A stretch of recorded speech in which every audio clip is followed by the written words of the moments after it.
Aujourd'hui, nous allons parler de définition d'objectifs, de résultats et de confiance en soi. Quelle est la liaison entre les trois et comment est-ce qu'on peut amplifier nos résultats?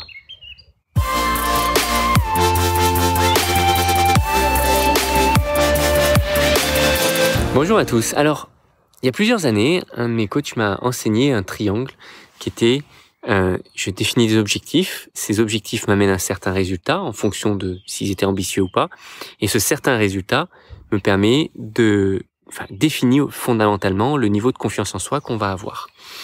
Et c'est un triangle qui, en fonction du niveau de confiance en soi, va nous permettre de redéfinir des prochains objectifs, etc. Et si à chaque fois on a des bons résultats, et ben ça permet d'avoir un bon niveau de confiance en soi et donc de définir des résultats qui seront plus importants. Et en fait, ce triangle-là est assez vertueux. J'ai redécouvert un petit peu ce triangle-là récemment, grâce à Tony Robbins qui nous a fait suivre un cours. Et lui, il a rajouté une étape de plus, puisque lui, il définit non pas des objectifs, mais il dit nous avons un certain potentiel. Donc ce potentiel est un objectif potentiel.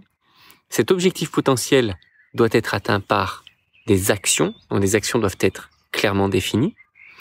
Ces actions permettent de déterminer un résultat, donc il faut évidemment suivre ces actions-là, et le résultat va nous permettre de définir nos croyances et notre détermination d'une certaine manière. Et donc c'est en gros le niveau de confiance en soi ou de niveau de confiance qu'on aura en notre projet. Et donc finalement le triangle que j'avais expliqué juste avant devient un carré où plus on va définir des actions challenging, plus on aura des résultats importants. Plus on va définir non pas des actions, plus nous allons définir un potentiel important, donc des objectifs importants, plus nous allons avoir des actions importantes à dérouler, plus ces actions nous amèneront un certain résultat, et en fonction de ce niveau de résultat, ça nous amènera une certaine confiance en nous, etc.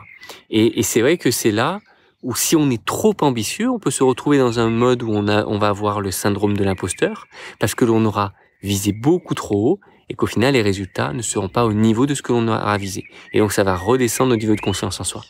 Donc, il est important de trouver cet équilibre entre les 4 niveaux. On part d'un potentiel. Ce potentiel est amplifié par des actions bien déterminées. Ces actions, une fois bien déterminées, nous permettent d'avoir des résultats. Et ces résultats-là nous permettent de confirmer ou d'infirmer nos certitudes. Et donc, d'une certaine manière, d'influer sur notre confiance en soi. Voilà, ça c'est une technique qui a été partagée donc par Tony Robbins, que j'ai suivi récemment et qui me paraissait intéressant de vous partager aujourd'hui. Je vous souhaite une très bonne journée et je vous dis à très vite.